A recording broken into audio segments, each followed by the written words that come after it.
Namo tassa bhagavato arahato samma sambuddhassa. Namo tassa bhagavato arahato samma sambuddhassa. Namo tassa bhagavato arahato samma sambuddhassa. Good evening, everyone. Okay, we are continuing now with the study of the Sammaditthi Sutta, the discourse on right view.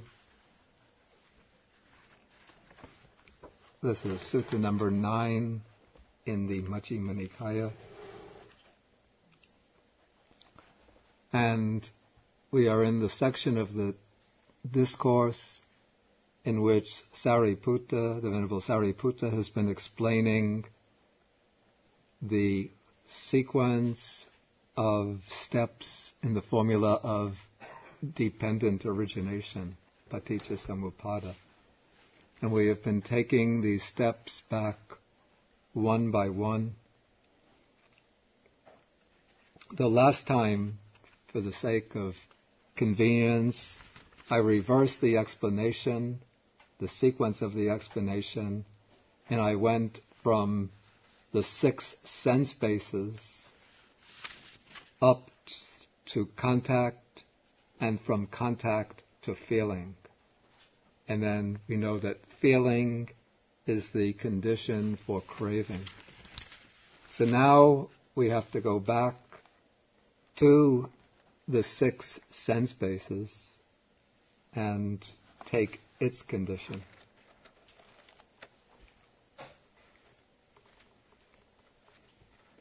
Okay, we're on page 140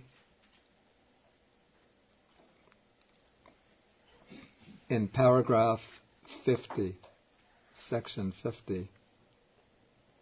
This is just a little bit of review. It says, what is the sixfold base, or more naturally you could say the 6 sense bases? What is the origin of the 6 sense bases? What is the cessation of the 6 sense bases?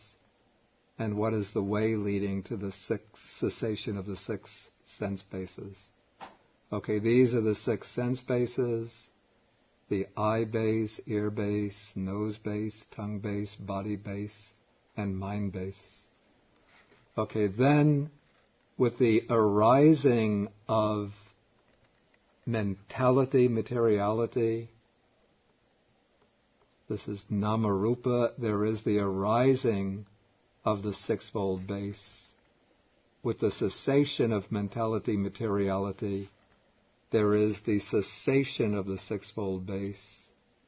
And the way leading to the cessation of the sixfold base is the Noble Eightfold Path.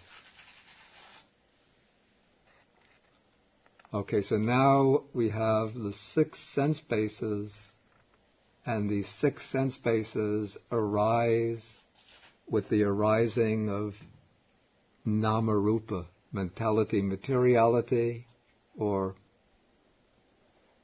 we can also translate this expression as name and form.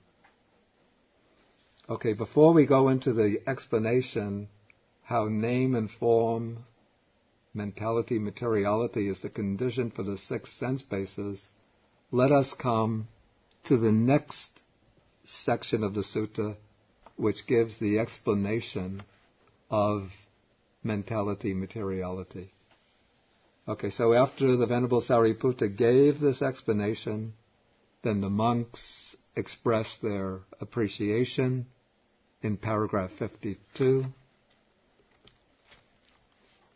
And then they asked Venerable Sariputta if there is another way in which a noble disciple is one of right view who has arrived at this true Dhamma.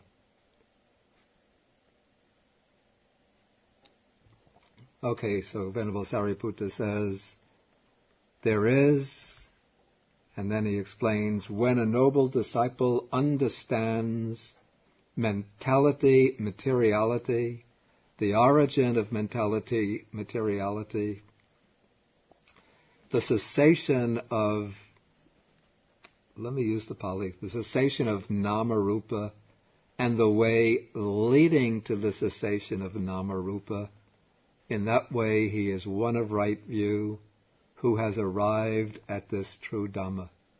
Okay, that is the brief teaching, the condensed teaching. Okay, now to open the path to the elaborate teaching, the Venerable Sariputta begins with the questions. What is mentality, materiality, nama-rupa? What is its origin? What is its cessation? What is the way leading to the cessation of mentality, materiality?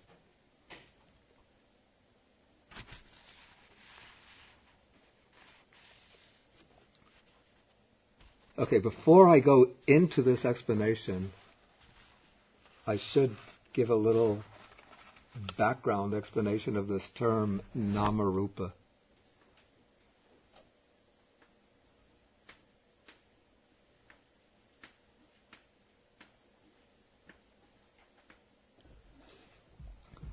Okay, this was a term that existed before the appearance of the Buddha. It's not a term that originated with the Buddha himself. It was already a term used by the Brahmins. It's occurs in the Upanishads, one of the a collection of the basic philosophical texts of Brahmanism. Perhaps I think it even precedes the Upanishads. But as used in the Upanishads, this expression nama-rupa is a way of designating the entire phenomenal world. According to the teaching of the phenomenal world, according to the teaching of the Upanishads, the entire universe, a phenomenal world, is a manifestation, an expression of one reality, one spiritual reality, which is called Brahman. Brahman is the one universal reality, which in its essence is ever the same. But Brahman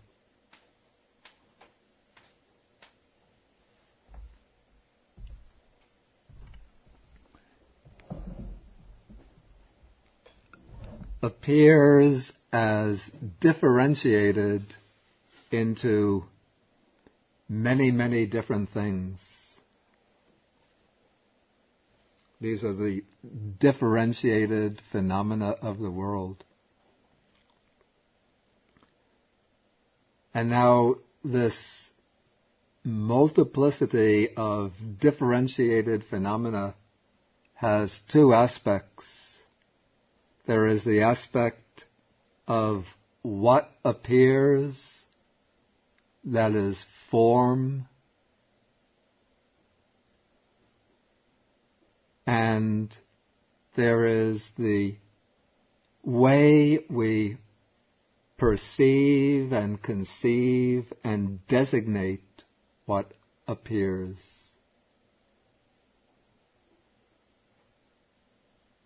What appears is called rupa,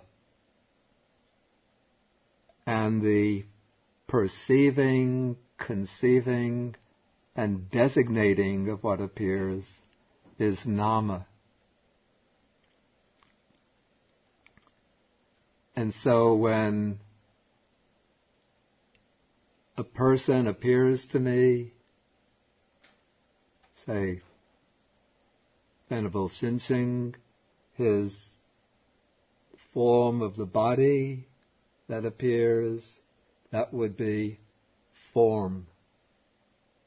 All the shape of the body, color, and so on.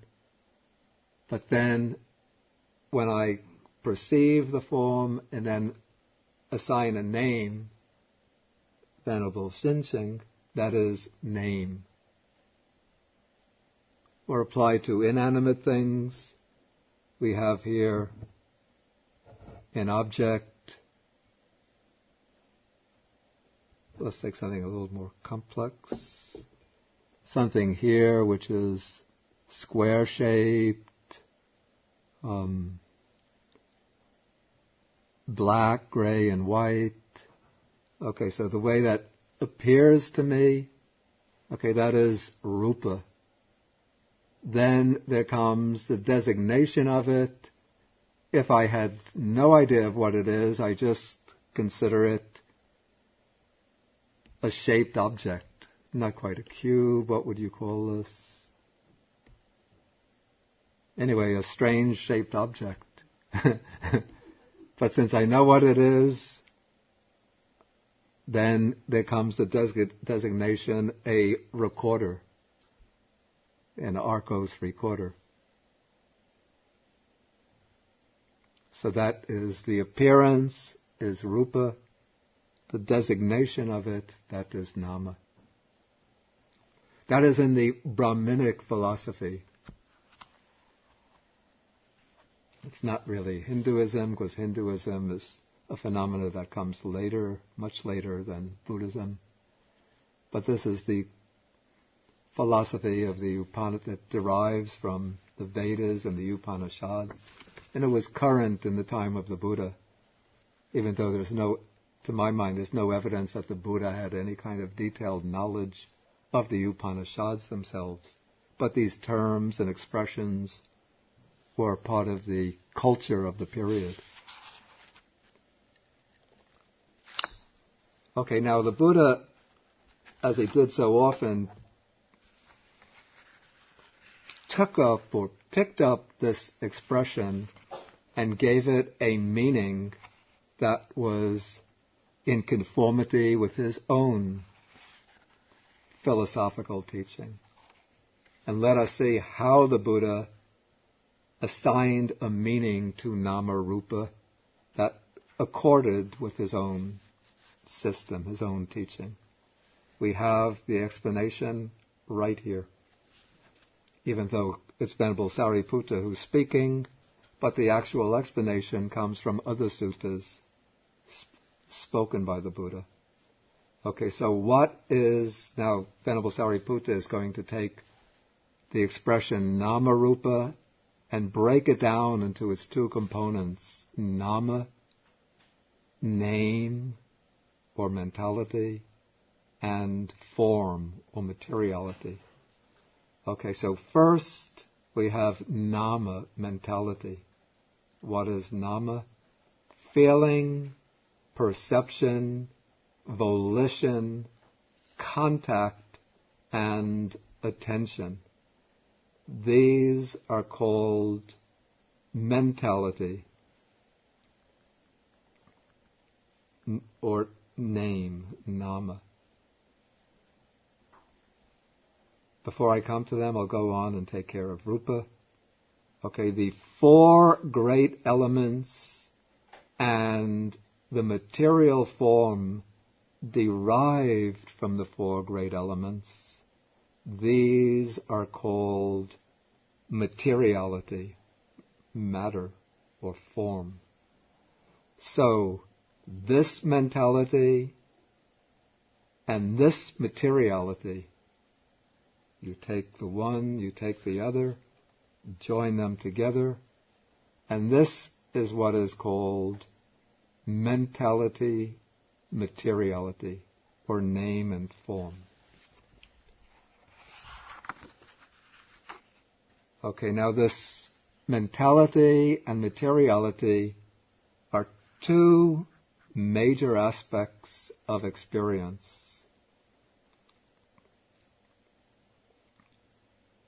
Okay, first, now in the process of experiencing anything, cognizing anything, when we are to give anything a name, that is, to designate anything, to organize the mass of data that flow in through our senses, to organize it into an intelligible whole, there are a number of factors that are basic to every act of cognition. These factors that are basic to every act of cognition, these factors that are present in every act of cognition, these are the factors that make up nama. These are the factors that constitute nama, mentality, or name. Nama is not actually name in the sense of the name Bhikkhu Bodhi, the name Venerable Guocheng, or any other name. But these are the factors that are, you could say, that are essential, indispensable to the act of naming. And it is through the act of naming that we organize, experience, and render it intelligible, meaningful to ourselves.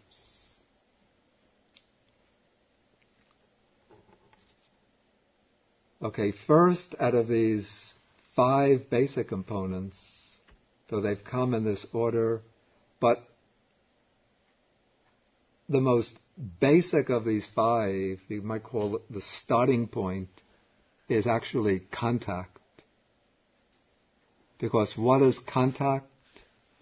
Contact is the coming together of consciousness with an object through a sense faculty.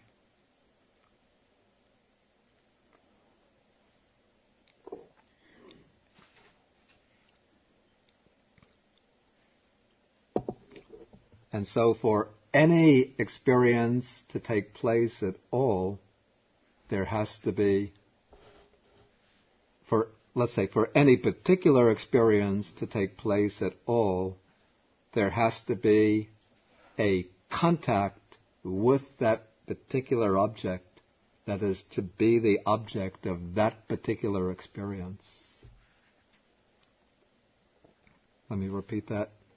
For any particular experience to take place at all, there has to be a contact with that particular object that is to be the object of that particular experience.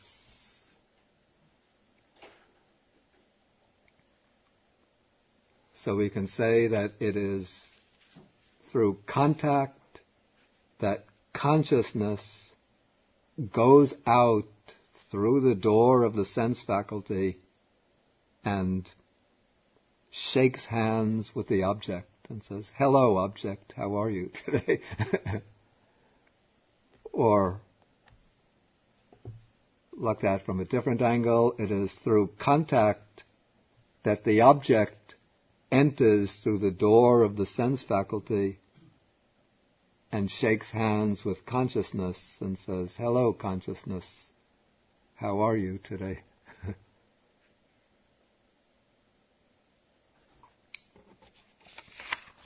Would you like to buy a new car? Would you like to subscribe to this magazine?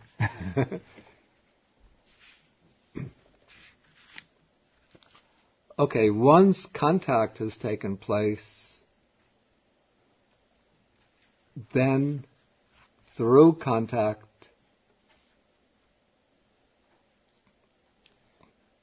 the mind adverts to the object. That is, there is a turning of the mind to that object. That turning of the mind to the object is what is translated here as attention. The Pali word is manasikara, which here the word manasikara, literally it has the sense of making in the mind. Manasi, what case is it? What case?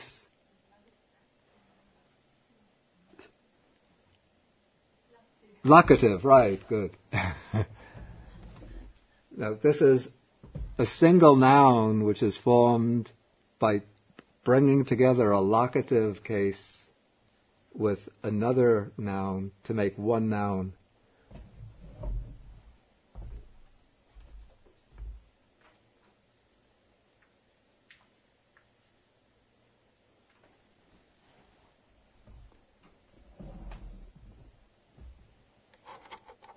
Okay, so manasikara is, could say, doing in the mind, making in the mind. Or maybe we could put it into better English by saying, bringing to mind.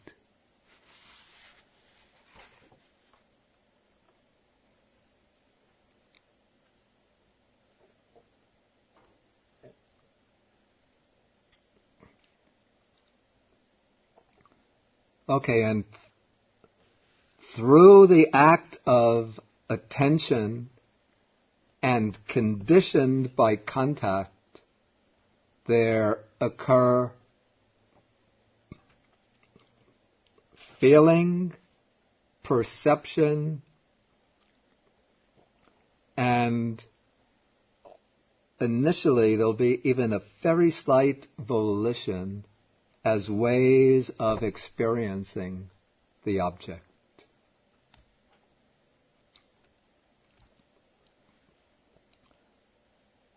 So, when I look at this object on the surface here, and I see it, I attend to it, then even though this object, I don't have any particular strong feelings about it, but there'll be some feeling. In this case, it will be a neutral feeling. The feeling will not be particularly prominent. There'll be some, in this case, perception will be more prominent, since I'm sort of grasping the features of the object, trying to size it up, figure out what it is.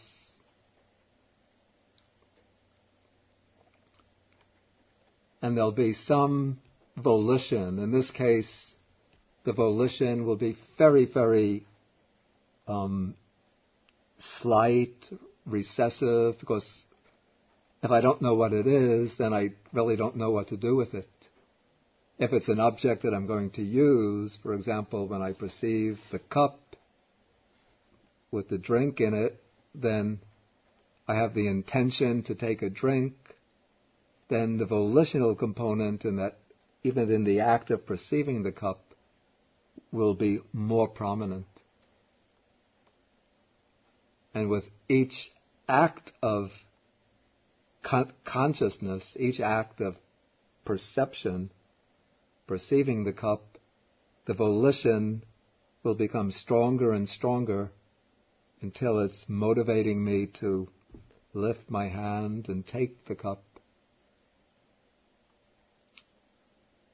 In which case the volition becomes the dominant factor out of these five.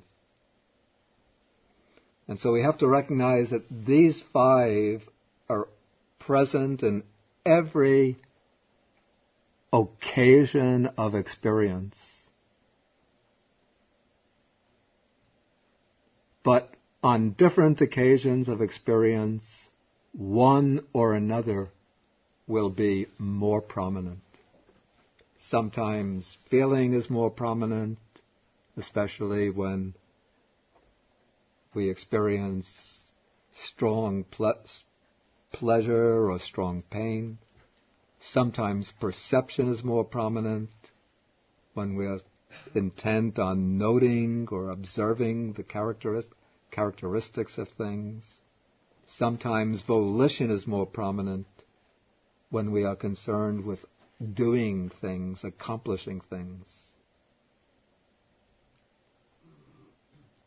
But all five are always present. And those five together are the most important factors in conceiving, designating, organizing our world.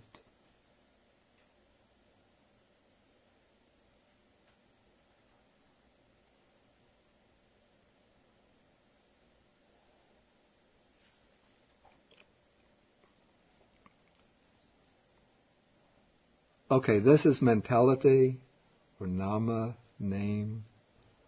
Then we come to rupa, form, or materiality.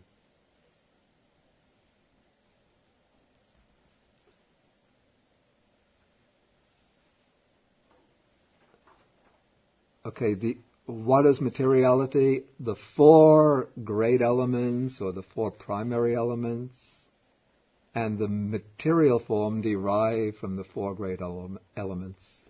Okay, what are the four great elements? We call them, in the traditional language, they're called the earth element, the water element, the heat element, or fire element, and the air element. But these elements are explained as, or the use of these names is explained as metaphorical designations for what we might call different modes of matter, of materiality. So the earth element is a designation for the solid aspect of matter, the property of, you might call, of resistance, the ability of matter to resist compression, to occupy space. It's manifest as hardness, solidity. The water element represents the liquid aspect of, or the liquid manifestation of matter. And it also signifies, we might call, the cohesive property of matter, the tendency of matter, material particles, to bind together.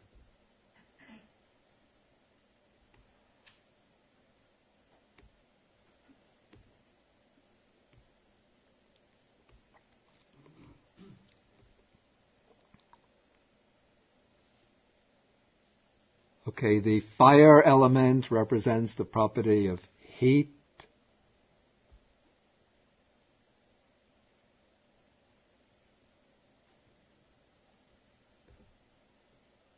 Or energy, we can call this energy, thermal energy.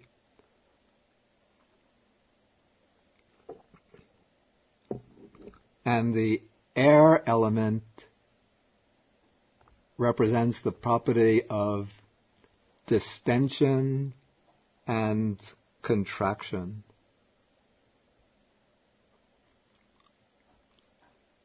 Or the property of motion.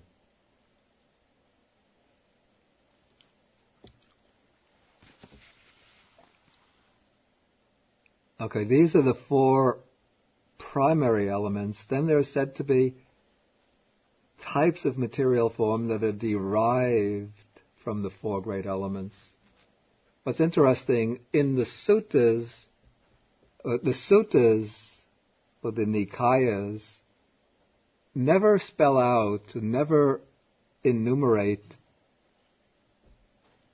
what are the types of form derived from the great elements. But this is done in the Abhidhamma, the other great collection of Buddhist texts, and probably different Abhidhamma systems do it a little bit differently. In the Pali Abhidhamma of the Theravada school,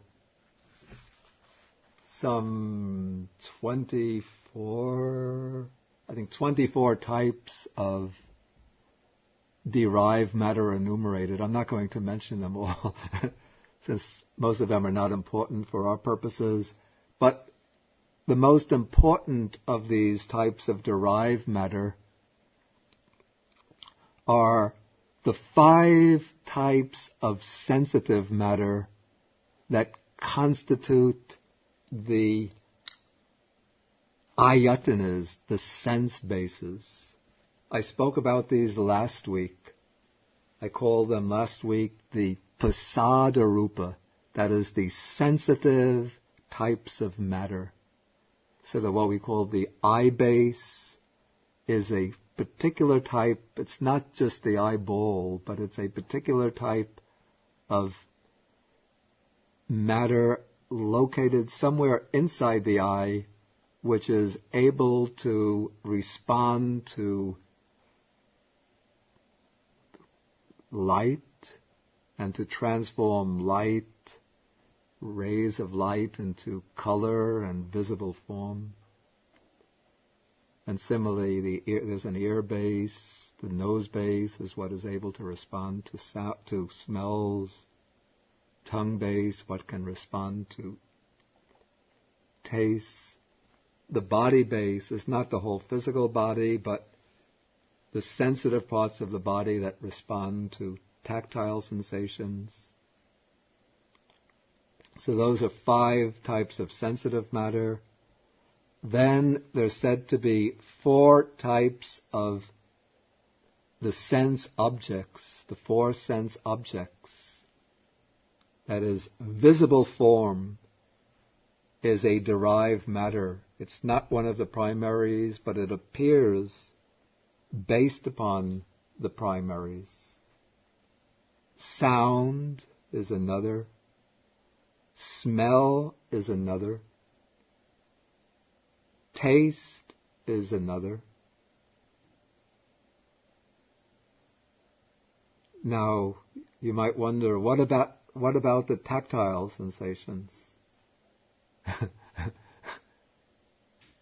Why aren't they classified as a type of derived matter? And this might be a peculiarity of the Pali Abhidhamma. I don't know about Abhidhamma Kosha system, but they say the tactile base actually consists of the primary elements themselves, 3 of the primary elements. The earth element, the heat element, the earth element because we can touch and feel whether something is hard or soft. The heat element because we can touch and feel whether something is hot or cold. And the motion element because we can touch something and feel whether it is expanding or contracting. But I have to say,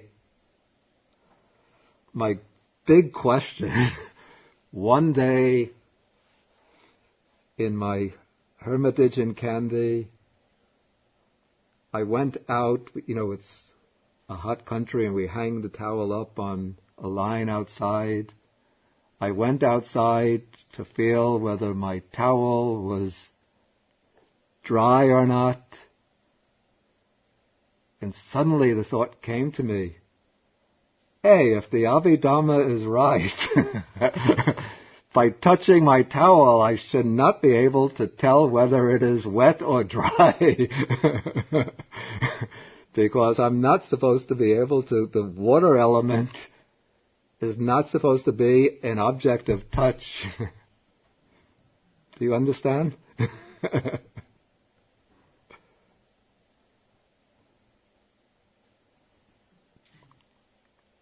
It's said that the water element you're supposed to know by inference, but it's not a direct object of touch. But here I am feeling the towel, and it's not a matter of feeling whether the towel is hot or cool. But there's a distinct tactile sensation of wetness.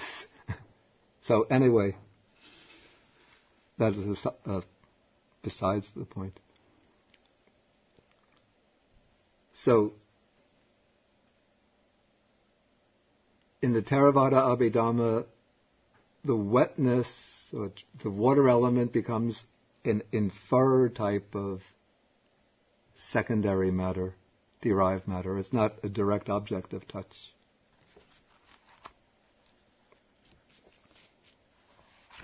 Okay, another important type of derived matter is called the life faculty. This is the faculty which is present whenever we're alive, and when that is cut off, it means blup, dead.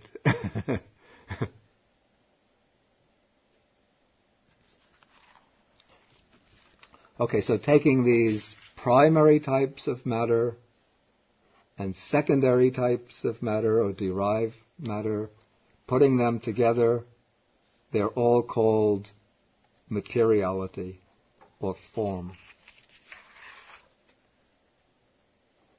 And then taking this mentality or name and this materiality or form, putting them together, and we get name and form. And now,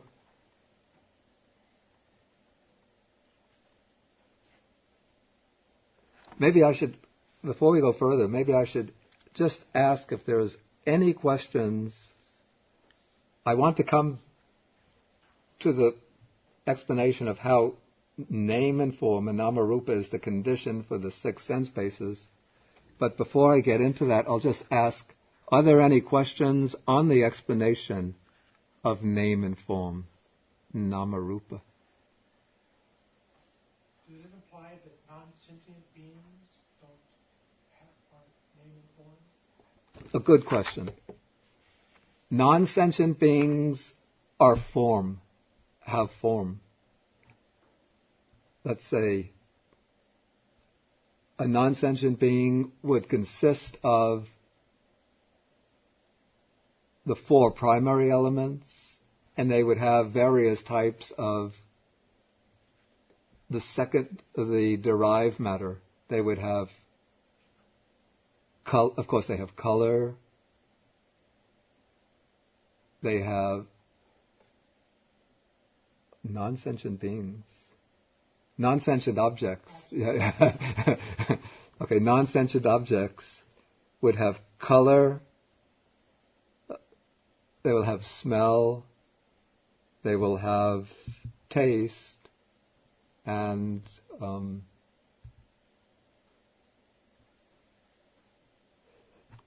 they will make, some of them make sounds.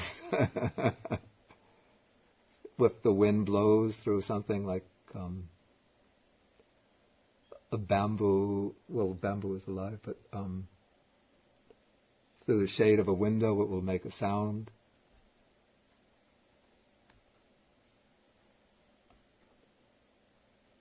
Yeah, so it's just form. There's no mentality, no perception, no feeling.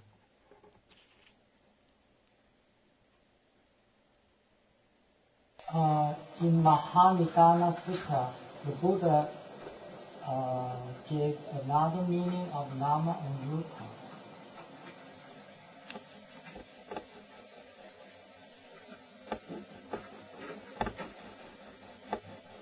I don't think he gave another. Consciousness depends on nama and rupa and nama and rupa depends on consciousness. Yeah. But I didn't Yeah. Then the Buddha goes on to say, suppose it is during the time of conception. So this kind of nama and rupa, it seems to me, is not the definition. Okay, yeah, that's an important point. Yeah, an important point almost that I overlooked, and that is the primary reference here of nama.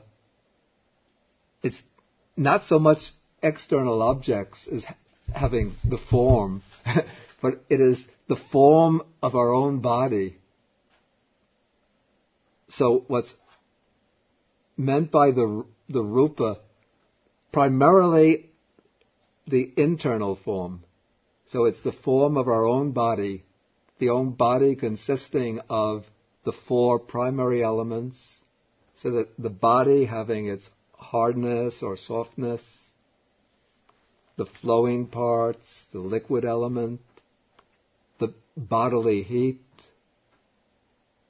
and then the contraction and expansion through processes like breathing, the flowing of the airs through the body, and then the color, scent, taste,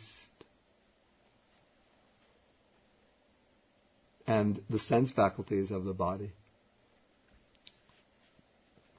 Yeah, so it is primarily these cognitive faculties like feeling, perception, volition, and the body, but rupa will also cover external matter as well.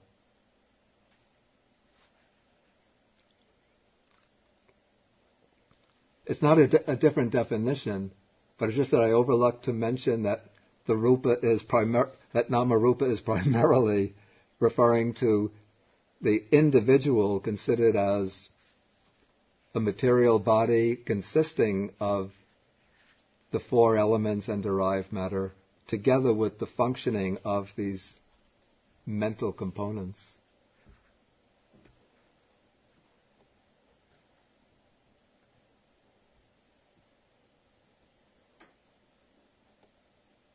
Okay, any further questions?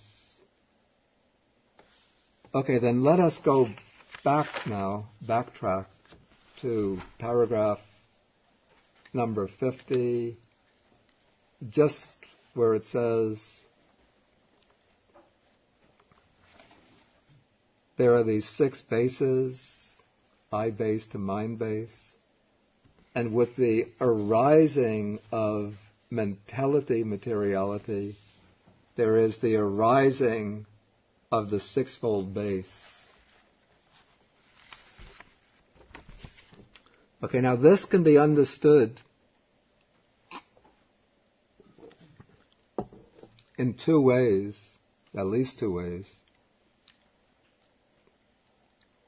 And these 2 ways are not mutually exclusive. It's just a slight difference in point of view. One, let us see a general name for this. We might call it a developmental point of view, and the other we might call it an analytical point of view. Okay, from the developmental point of view, here nama rupa, name and form, will designate I call it the psychophysical organism, the mental and bodily organism that has taken conception in the mother's womb, in the case of a human or animal birth, mammalian birth, and is starting to develop. And as that psychophysical organism develops,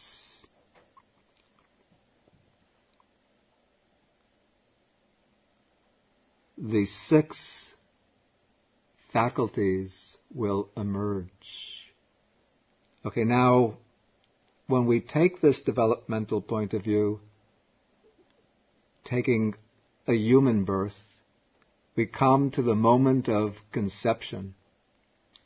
The moment of conception begins when consciousness, a stream of consciousness coming from a previous life, links up with a fertilized ovum. And that is the moment of conception, when a new being actually is conceived.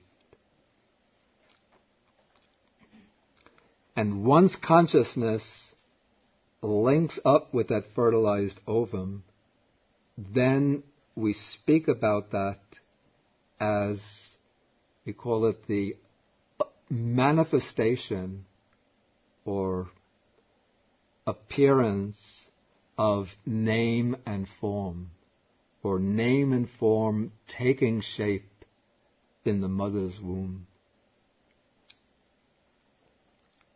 And what happens at that moment of conception along with consciousness? When consciousness links up with the fertilized ovum, that ovum, the physical ovum, becomes the body of the being that is to be born. And that body then is the rupa in the nama-rupa complex. And that fertilized ovum will then consist of the 4 great elements, and it will have certain types of derived matter. Of course, it will have color, it will have some scent or odor, it will have a taste, it will have the life faculty,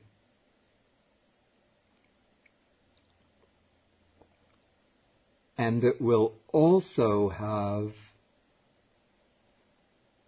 one of the 6 sense bases. Which of these 6 sense bases will it have? Which of these 5 physical sense bases will it have?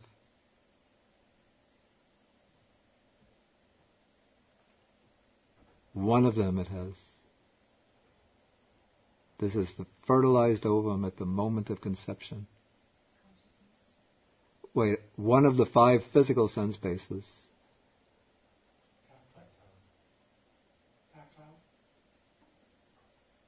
Tactile is an object, but you're close.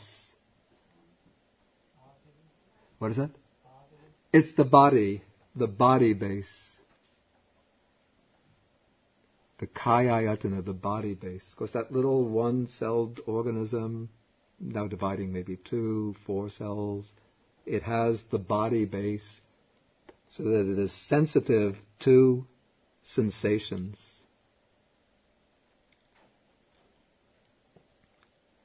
And at the moment of conception, when consciousness descends, along with consciousness comes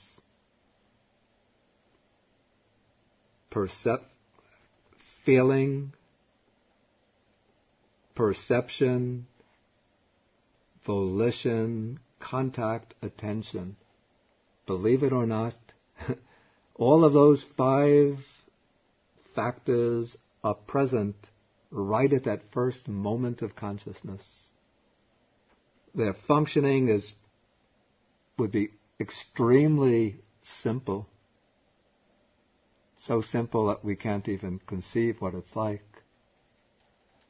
Just as we can't conceive what will be the experience of a one-celled organism. But there is some feeling, some perception, some volition, some attention, all based upon some contact. And so that is nama.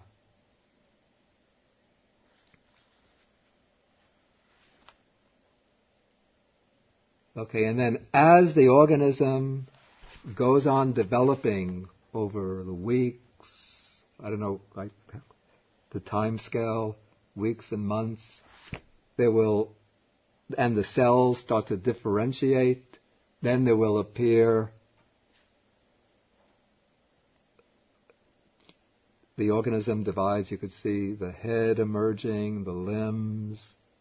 Then from the head, as the head cells differentiate, there come the certain cells receptive to light. Those become the eyes. Certain cells receptive to sounds. Those become the ears. Certain cells receptive to smells. That becomes the taste, the nose, base. Certain cells receptive to taste. That will be the tongue base. So those are the other four physical sense bases developing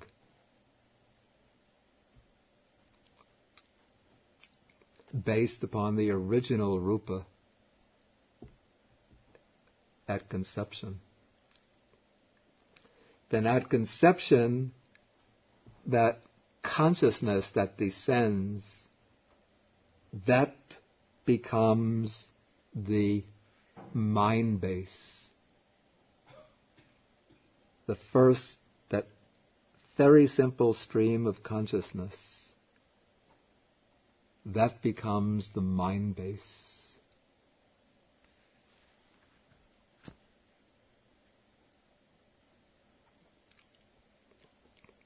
And out of that stream of consciousness, there will emerge some acts of full consciousness, even of a very simple kind. So for this reason, that underlying stream of consciousness is the mind base.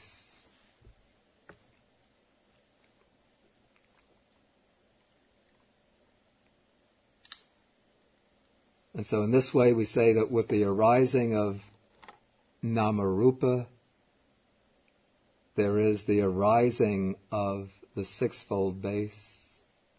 And if Namarupa is cut off, say in the mother's womb, if it doesn't develop, then there is the cessation of the sixfold base.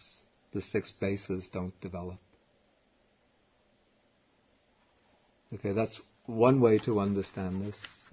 This is what I call the developmental way. The other way, what I call the analytical way, is by taking any experience and we see that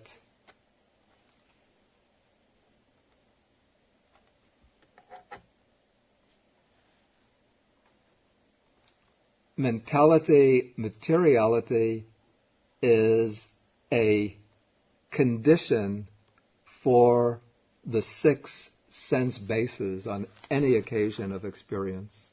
For example, right now, say for my I to function as an I, not just a mass of matter, what is necessary? When I speak about my I base, then I'm referring to that subtle matter, the sensitive matter. For that I base to function, it needs the support of the other types of matter. So it needs the other types of rupa. For the ear to function, for the ear base to function as an ear base, to be able to hear sounds, it needs the support of the other types of rupa. It needs the support of the four elements. It needs the life faculty.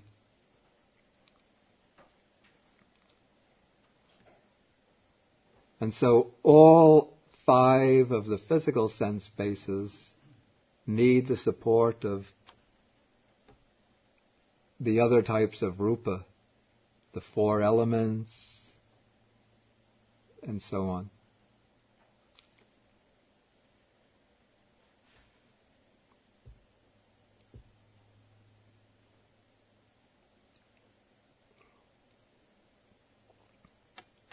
And in rather complex ways, which you can figure out through reflection, even for the sense bases to function as sense bases, they need some contribution from the mental aspect. There should be, it's really the working of perception, feeling, contact, and so on, enables the sense bases to continue to function as sense bases.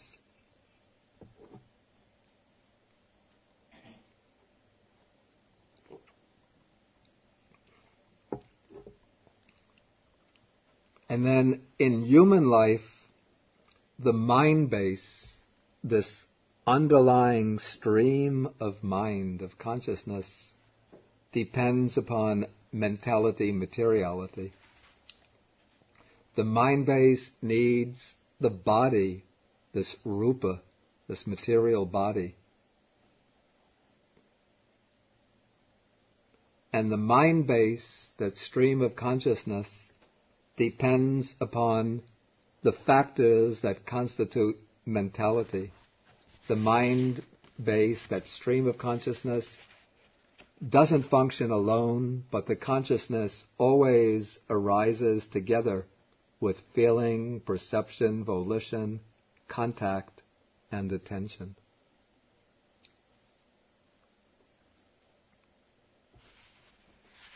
Maybe I'll go through this again next week.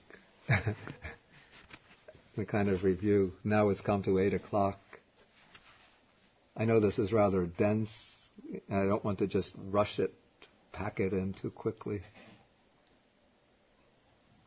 And I want to leave time for people to ask questions, if anyone has questions. When we speak about 6 sense bases, Yeah. the former 5 sense bases are much more in material. Yeah, they are material, yeah. But in the 6th, the mind base, is it material or spiritual? Yeah, a good question. The 6th base, the mind base, is not a physical organ that supports consciousness.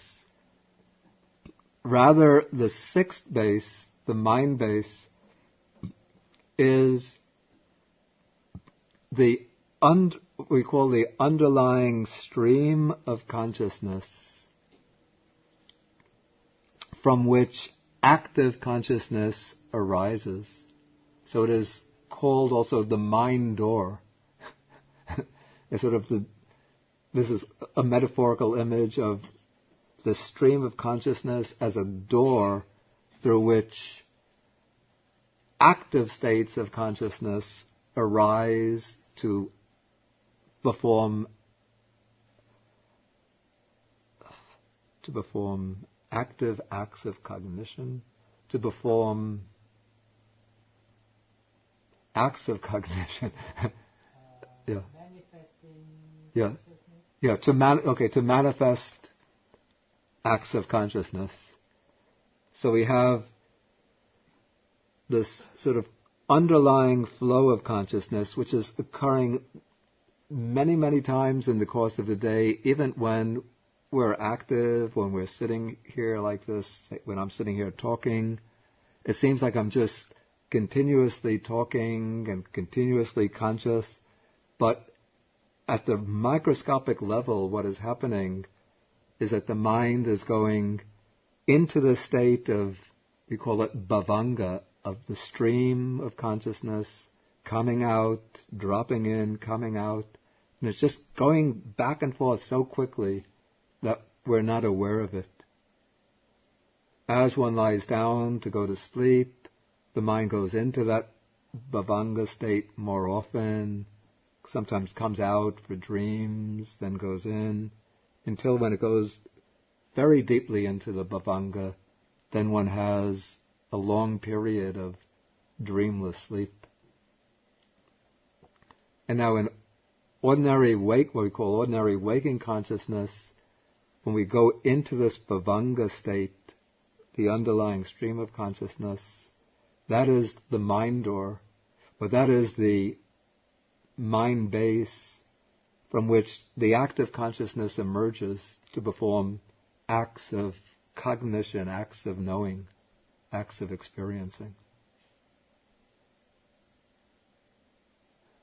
Suki. I hear many times stream of consciousness, stream of consciousness. That phrase, stream of consciousness, is it in the Sutta? Okay, she's asking whether the expression stream of consciousness is in the suttas. The expression does occur occasionally in the suttas.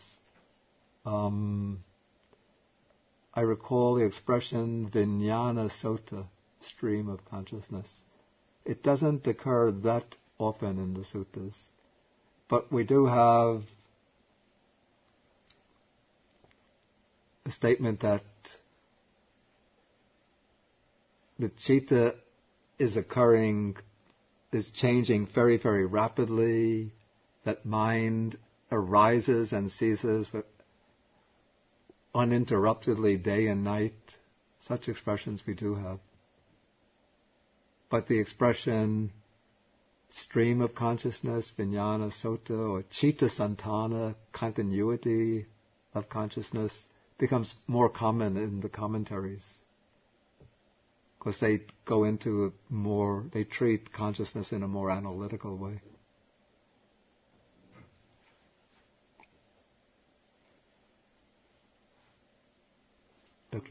Active fertilization take place even just biologically without the stream of consciousness being involved. Can an act of fertilization take place biologically without the stream of consciousness being involved? And would a living being then arise from that act of fertilization? That is the question. The question I'm asking. Oh, well, and what I'm asking is that, yes, suppose that a living being arises. I'm thinking of contemporary technology of cloning, in vitro fertilization, and if every merging of gametes summons the stream of consciousness because of undischarged karma, and these technologies interrupt that, and that could be karmically very have consequences for the technician. Okay, in the case of in vitro fertilization, even though the fertilization takes place in vitro rather than in the womb, but in such a case, since there is fertilization, a being has been conceived in this case, one would have to say that the stream of consciousness has entered, a stream of consciousness carrying its own karmic imprints from the past. Okay, the case of cloning, I have to admit I get into some difficulties how to bring this together with the karma theory. I would just have to say that even though, well, actually it's not really more difficult than the idea of identical twins in principle. Just here you have two beings with biologically the same physical constitution, but one would just say that each one has its own stream of consciousness, which is part of a continuum which is passed on from, or arriving from different beings with its own, from different beings and from a different series of beings through a different series of past lives. So one would assume that there's been some connection between these streams of consciousness and past lives, and that they've been very close together, which accounts for the fact that they've come together in physical organisms with identical genetic constitutions.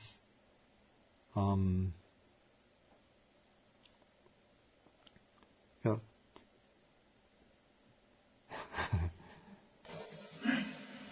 This Monte, as far as the mind object would the mind be, since it is a sense in Buddhism, sense-based, I can't understand that, like when you achieve jhanas, why you're supposed to be free of the sense pleasures, but the mind is still involved. If the mind is considered a sense-based.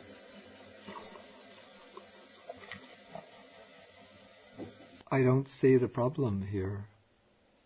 The mind is able to function without dependence upon the physical senses.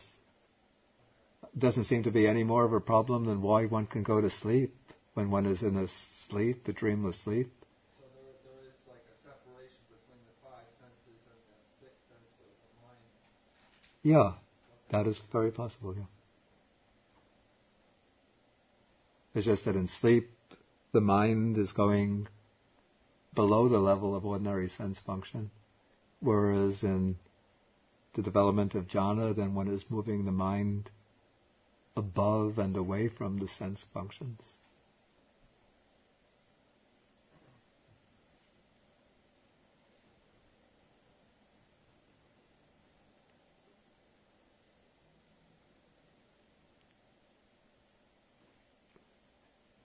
Any further questions? Okay, then I'll go into this a little more, and then we come to further aspects of it when we get into nama rupa, connecting to consciousness. So we're not yet finished with this, but next week I really want to finish the dependent origination and the end of the sutta. Okay, so we'll end the session by sharing the merits with the devas, the nagas or dragon spirits, the bhutas, and all other beings, requesting them to protect the Buddha's teaching, to protect the exposition of the teaching, to protect ourselves and others, and to achieve the fulfillment of all good wishes. Akasata chabumata deva naga mahitika punyantang anumoditva chirang rakantu sasanang. Akasata chabumata deva naga mahitika punyantang anumoditva chirang rakantu desanang. Akasata chabumata deva naga mahitika punyantang anumoditva chirang rakantu mang parang. Etavata cham hehi sampadang punya sampadang sabbe deva anumodantu sabba sampati siddhya. Etavata cham hehi sampadang punya sampadang sabbe bhuta anumodantu sabba sampati siddhya. Etavata cham hehi sampadang punya sampadang Sabbe Sata Anumodantu Sabba Sampati Siddhya.